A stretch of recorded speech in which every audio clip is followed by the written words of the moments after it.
SC news या YouTube चॅनलच्या ताज्या अपडेट्ससाठी चॅनलला सबस्क्राइब करा, लाईक करा आणि शेअर करा आणि बेल आयकॉन प्रेस करायला विसरू नका।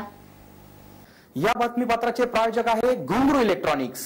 सत्यरतन, नाशिक वेस्ट, सिन्नर, नाशिक। प्रोप्रायटर राहुल भावसार।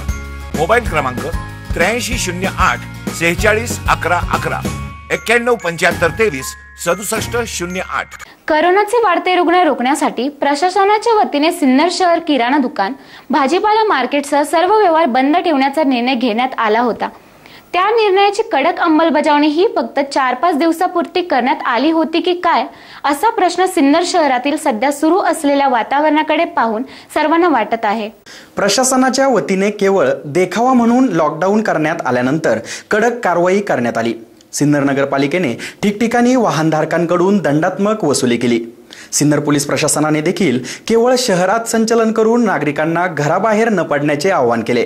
मात्र या सर्व गोष्टींचा आडवाफाटा भागातील भाजी विक्रेत्यांवर परिणाम झाला नसून एकीकडे कडक पावले उचलत कुठल्याही ठिकाणी गर्दी होऊ नये यासाठी प्रयत्न करणारे प्रशासन नेमके भाजी विक्रेत्यांना काहीच कसं म्हणत नाही, असा प्रश्न सर्वसामान्य नागरिकही करत आहे।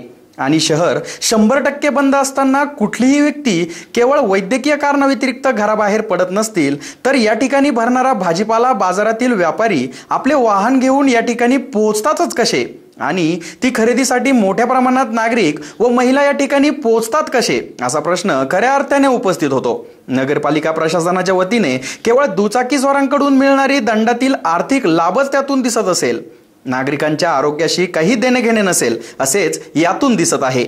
तरी येथील भाजी बाजारातील होणारी गर्दी प्रशासनाने रोखून करण्यात आलेल्या या लॉकडाऊनचा फायदा हा सिन्नरकरांना होऊ द्यावा हीच अपेक्षा व्यक्त होत आहे। एससी न्यूज साठी अक्षय गायकवाड सह तुषार काळे।